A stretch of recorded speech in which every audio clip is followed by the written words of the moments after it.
like to do this again?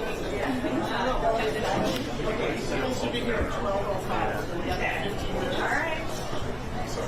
Well, Brody's going to be here in a few minutes. When is the last time you saw him? It's been, we're going to say 24 years. Oh my God.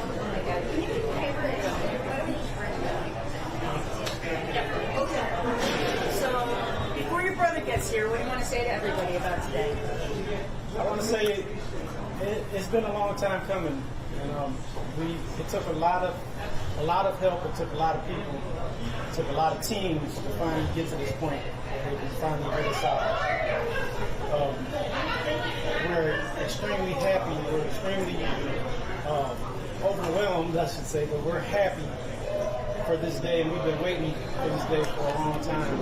And we appreciate everybody that helped. And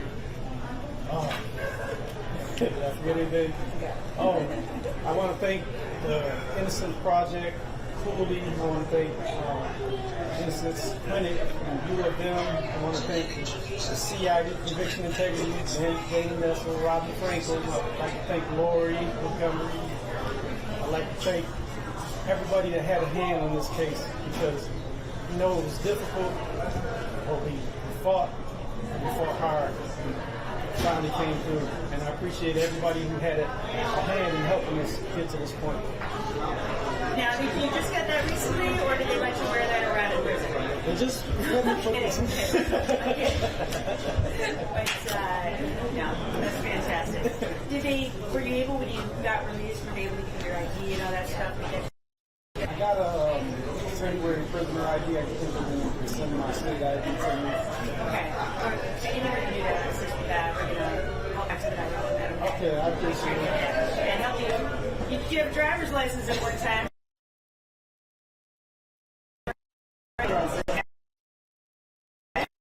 Okay. I want to thank you. This is overwhelming the entire country. I heard you.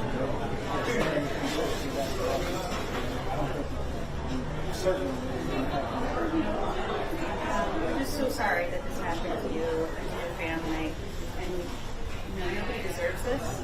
And it's a total miscarriage of justice. So all we can do is help try to right some of the wrongs you've had and make sure this doesn't happen to you in the future. And as you can see, you're surrounded by a lot of your colleagues who are also have had the exact same experience as you. And they're here today, and they're helping to, shine a light on these issues with people and make sure that there aren't other people that have been wrongly convicted that are languishing in our prisons for years and years. And so, whether you like it or not, you got a new group of friends over there that, Oh, there it is. maybe you didn't know some of these guys before, but I bet you're going to get to know them now, and really help you with the transition. But it's so great that most people don't still have a family after all these years. So their family just gave up on them. So kudos to your family for sticking by you guys all these years, and always believing in you. So, all right. Well, Wait a minute. How does it feel to not only be back home, but be innocent, and for everybody to know that now? It's surreal right now. I need some time to process it, but I can tell you, walking out of that prison was extremely great. And just, I haven't been outside, and for me, it's been 26 and a half years. So walking out just with the feeling of that vindication, it was great. This is the best day of my life. And to see all your family embrace you and cheer you on with signs and all that.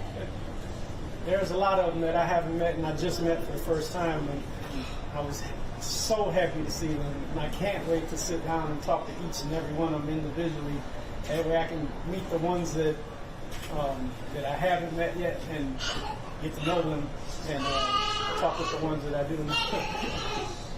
You maintained your innocence throughout this whole process.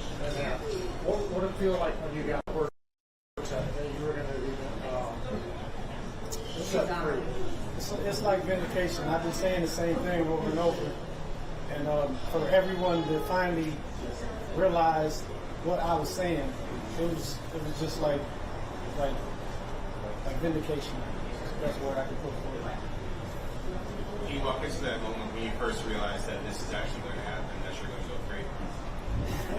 And I actually walked out the prison. I was not really believing it until I can say when I started putting on these clothes and I took off them blues. When I took off them blues and started putting on every stitch of clothing that I put on, my smile got bigger and bigger. Did you think it was a trick? Yes. Go ahead. Yeah, it was. Yes, that was about the moment when I put these clothes on. That was real for me. Congratulations. Thank you. All right. We're just going to be here in a minute. Well, question for mom and dad. How does it feel to have him back and to, rub on him, hug on him? Oh, this is a blessing. I mean, I'm overwhelmed. I have no words to say it, but I mean, I don't want to let him go. I'd be afraid that somebody's snitching from me. It's just like, I don't want to let him go. Thank you. Thank you very much.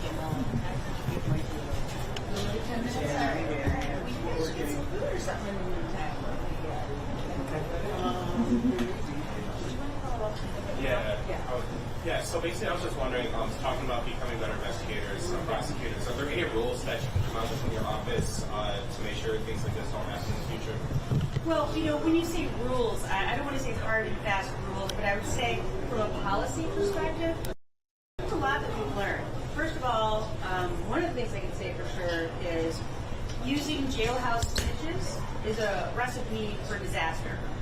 I mean, like that, for instance, is something that when you see that automatically a light should go off that there's something wrong when you have cases that are built on virtually nothing but that, right? Ron, why don't you tell us a little bit? This is Robin Franco. She's the head of our conviction integrity unit. So she reads these cases all day. Can you step to the podium? No. Okay, what's the question? We're talking about, what are some telltale signs for you of perhaps when you get suspicious that there's a case where possibly somebody was wrongfully convicted? Because we're seeing some of the same things over and over again, aren't we? Sometimes you do. Sometimes, as in this case and as in some of the other cases we've looked at, you've got a single witness, right? So you want to look at what's the corroboration. Is the corroboration something that truly is corroboration? In this case, we had a prosecution built around one person. So I don't know if any of you listened to our hearing this morning, but one of the things we talked about was the threat. And in this case, one of the pieces of new evidence was, as the AG mentioned earlier, we found out that the prime witness was 20 years later convicted of a very similar event and sentenced to life in prison. And when we looked at those two cases and we saw this case and the new one were so similar, we started pulling at the thread. What else can we find out about this person? Was this person as reliable as everybody thought he was in 1995? And so some of these things you just don't find out until later. Look at something as simple as data collection was different in 1996 or 1997 than it is now in 2022, when we can plug in someone's name and pull up every police report that they were mentioned in. Did we release to the media the photos of those two? Okay, all right. That is one of the... Go ahead. Yeah, I was going to say, even when you look at the two cases and you look at how the victims were bound, Similarity. It looks like it's the same case, right? I mean, you would never know that you were looking at a different victim from both of those cases. And it's inescapable that obviously it's the same perpetrator. It was very similar. I looked last night because I didn't know what to do with all my nervous energy. I was pulling up old media reports from when Gohagen, as his name, was convicted in 2016, and I don't remember who wrote the articles, but some of the articles talked about how he was charged with and now convicted of a case that was so similar to one that he pled guilty to in 1996, and that the two guys who were ultimately convicted for it had always maintained their innocence. So even you guys got it back then, that these cases were very similar. The bindings were the same. Some of the other details about the two cases were the same. And then fast forward when we started collecting some reports of other women who had been victimized by the same man, some of those factors were the same. Coming in through windows, which was what happened in this case. Statements made by the perpetrator to those victims were very similar in kind to statements attributed to the DeJesus brothers by the perpetrator. So he was implying that these guys used words that he actually used in other cases. So all of these puzzle pieces start to fall together. Yeah, and I think it's particularly important that when you do have a single witness, especially, that you ask the question, what does this person have to gain by implicating other people? And when you have someone who stands to gain, great benefit from implicating others, and he's your sole witness, I think you have to be really suspicious. I mean, this is the kind of thing that, not just in identifying errors in the past, but again, moving forward on future prosecutions, I'll concede I'm a little horrified that a person can be convicted on so little evidence. I mean, I was a long-time homicide prosecutor.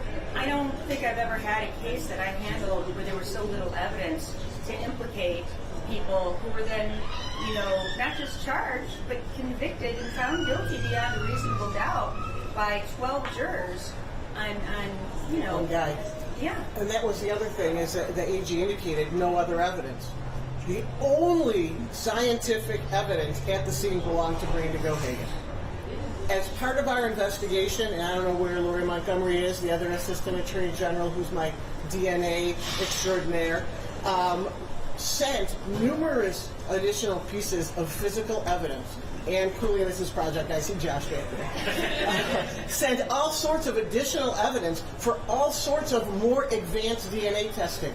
There was nothing that connected either George or Melvin to that scene. Nothing. You said during court this morning that the polygraph was kind of paramount in the case against. The polygraph itself wasn't. Remember, polygraphs can't be used.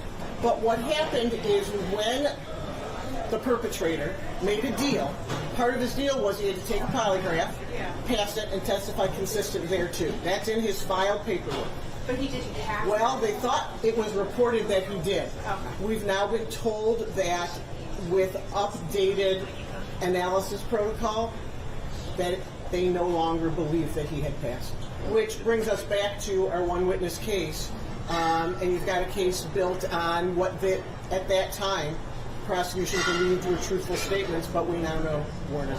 Talking about repeat offenders, does this at all either inspire or I don't know, the Saki program, where repeat offenders have commonly been found? And that's how they found Brandon Gohagan in the 2016 case. I mean, the two homicides at issue are this case, which occurred in July of 1995, and the earlier case, which occurred, I don't remember the date, but it was in 1994. This case was prosecuted because there was a DNA hit. The earlier case, there was nothing. And it wasn't until 20 years later, with advancements in DNA testing, that they were able to obtain a profile, run it through CODIS, which is the database, and identify that DNA in the earlier case belonged to Brandon Gohagan. And when we talk about the process, the importance of processing those old rape kits that were found in Detroit and really communities all over the state, what's so interesting, I mean, they haven't just been used to convict people for crimes that they, for many years, had gotten away with and then gone on to committing more crimes, but they've also been used to exonerate people as well. Because there were people oftentimes that were wrongly convicted for those crimes, and it was only through the processing of that DNA evidence that those people were later on exonerated. So it kind of went both ways with that. Do we have Melvin? All right. Let me leave here, guys, and just kind of pull up. I promise you to see it. It'll just take an extra 1 minute for him to walk in. It's not as cold in here. Yeah, they're trying to keep us busy. Yeah, I get to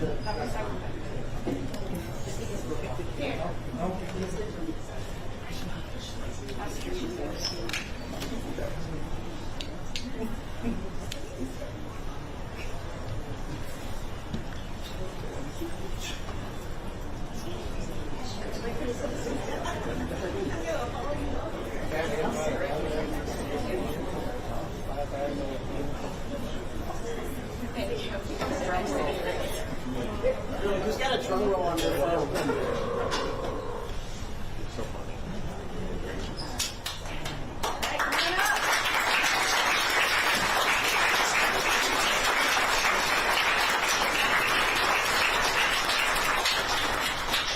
Don't let them stop. The most important people are up here.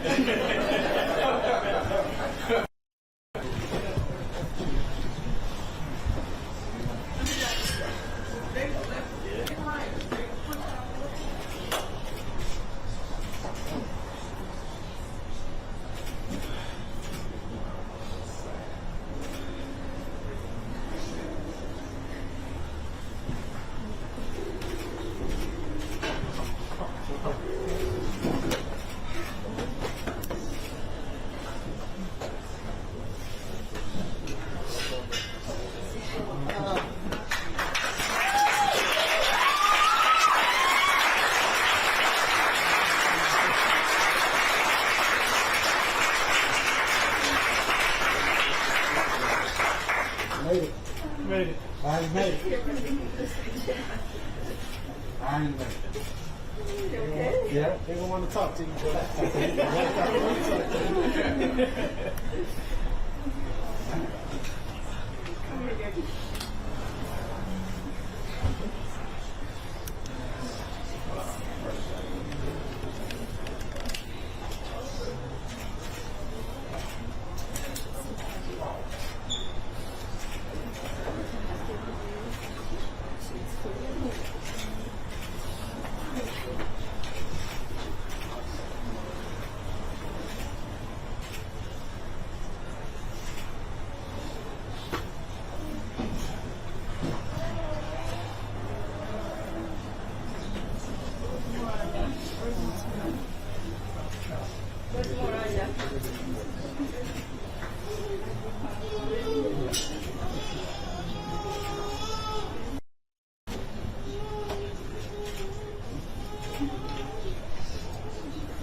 How does it feel to be back?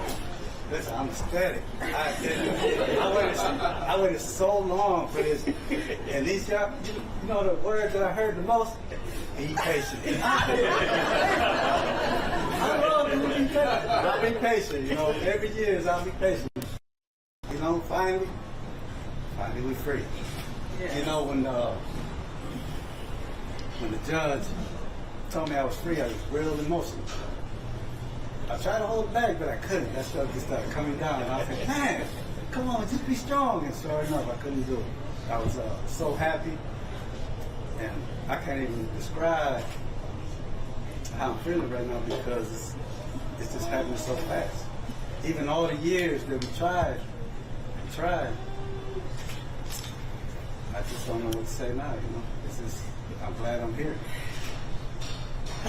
You're not only free, but you're innocent. Innocent. And everybody knows it. Yes, How does that feel? Yes, ma'am.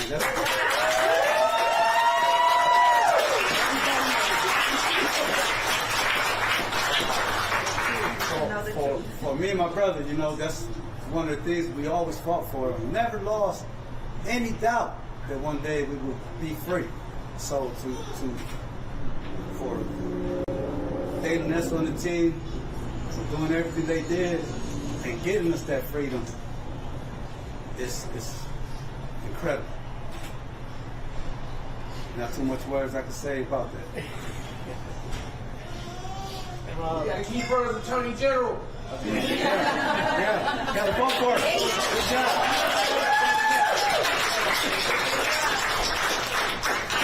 Take that. That was totally spontaneous. I think one wrongful conviction is too many. So I got my boys here, and I have to thank God for it. We are blessed. Just to piggyback on what my brother was saying, it was hard to lose. You can lose faith that it's not going to happen, but we always fought hard. And just when we feel that momentum going down, my mother made us make her promise that we'll never give up no matter what happens. So if she's not here to fight for us no more, we had to keep that promise. And we didn't want to make it, but we made it. I think that's a key nucleus with my mother, my father, and the family staying with us to be able to encourage us. Throughout the years, we'd be like, man, when is it going to be our turn? And for a guy to be convicted for the rest of his life, murder and sexual assaults and stuff like that, that plays a heavy thing on your heart. So as you fighting, not only the courts, it's the conduct of everybody, so we just gotta keep going, and through family and friends, we're able to just keep moving forward. What went through your mind when you finally heard the word that you're innocent and you're walking out today? When I heard that thing, I wanted to get off my floor. I was off the chair to jump. I had to conduct myself in front of the judge and stuff like that. So all I could do, and I was teary-eyed, so what could I do? I wanted to jump out that seat like, oh my goodness, hey, I'm free. Because I was in a little room, so with the little teleconference, but I just stayed in my chair and just, I was an emotional wreck at that time, though. I was ecstatic. Congratulations. Yes, sir. Thanks, sir. What do you want to do? I believe it's going to be a family meeting. Agenda. Because we was I think we got a lot growing up, and I got my lovely daughter right there, so definitely going to spend time with her. So, Talk to your dad.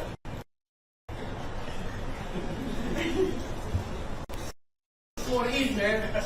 Man, looking at the menu, but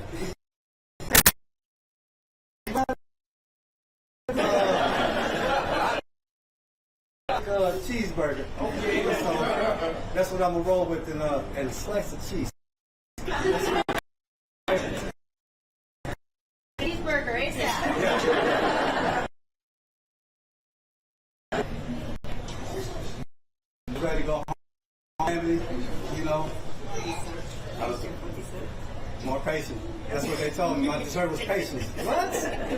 This boy right here.